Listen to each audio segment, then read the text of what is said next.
What is capitalism?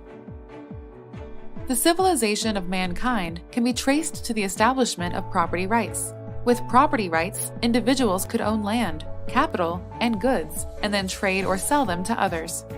This economic activity is referred to as the market. This doesn't mean it necessarily takes place in a physical market, it simply means that goods and services are voluntarily traded. For most of human history, property rights have been limited to those in power. For example, a king or lord had ultimate control over those who lived under their protection. If the king desired beets, farmers were to farm beets. If the lord needed horseshoes, blacksmiths forged horseshoes. Ordinary people had the ability to trade among themselves, but those in power could direct their production if they so desired, or punish those who resisted.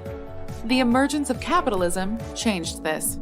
Capitalism is mass production of goods to satisfy the needs of the greatest number of people. Capitalism was revolutionary by recognizing property rights for all, regardless of background and social standing. Under capitalism, even the most vulnerable in society had an absolute claim to their own labor and property. It did not guarantee equality of property, but capitalism eliminated any right by anyone else to infringe upon it. In doing so, capitalism empowered consumers, rather than those in power, to influence what was produced in the economy. This happens via the profit mechanism. If enough people demand a good, and it can be sold for more than it costs to produce, that means the production of that good is profitable. Some of the richest people in the world today have made their money not by appealing to the rich, but by appealing to the masses.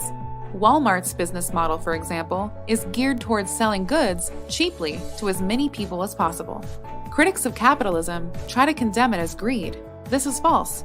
Greed and envy are human vices, and they exist in any economic system.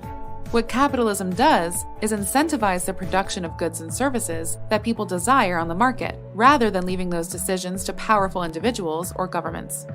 Throughout human history, we have seen property rights and markets lift billions of people out of poverty. Everywhere in the world, property and economic freedom are correlated with improved quality of life, health, and life expectancy.